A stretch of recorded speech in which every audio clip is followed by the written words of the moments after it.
který už se rozjíždí proti němu Varlamov. Ne, na špatném ledě Pastrňák nezakončil.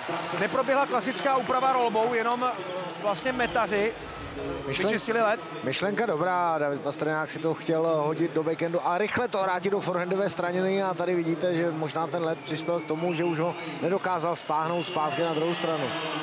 Artěmij Panarin. Ten se tak těší, že se rozjel i bez pokynu. Teď už ale dostává povolenku a rozjíždí se na Neuwirtha. Jel hodně pomalu, vystřelil, nic nevymyslel. Neuwirth zasahuje po první sérii 0-0. Panarin čekal spíš, co udělal Michal Neuwirth v bráně. Ten neudělal vůbec nic, dokázal být klidný, zůstal stát. Nereagoval vůbec na ty ramena, na ty úkroky od Panarina. Panarin potom už neměl kam vystřelit. Jakub Voráček začíná druhou sérii.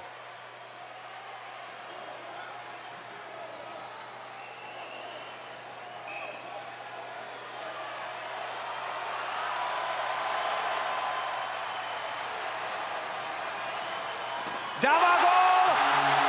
Jakub Voráček! 1-0 v nájezdech. Krásně si tím širokým nájezdem přivedl Varlamova na jeho levou tyč a jako levák má Voráček hokejku dovnitř, vidíte to.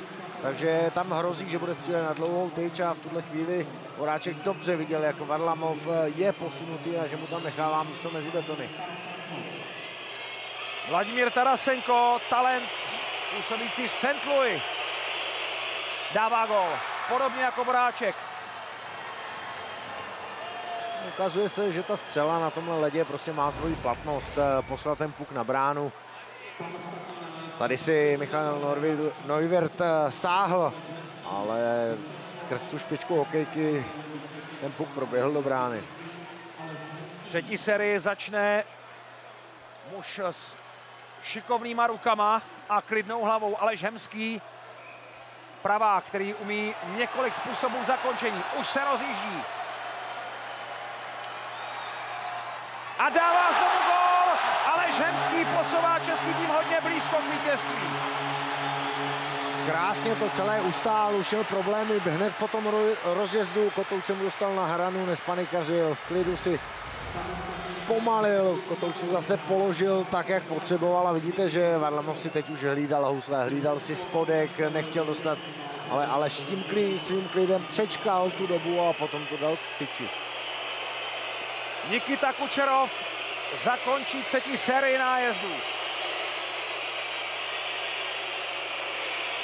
Tyčka, Česko vítězí nad Ruskem 2-1 na nájezdy.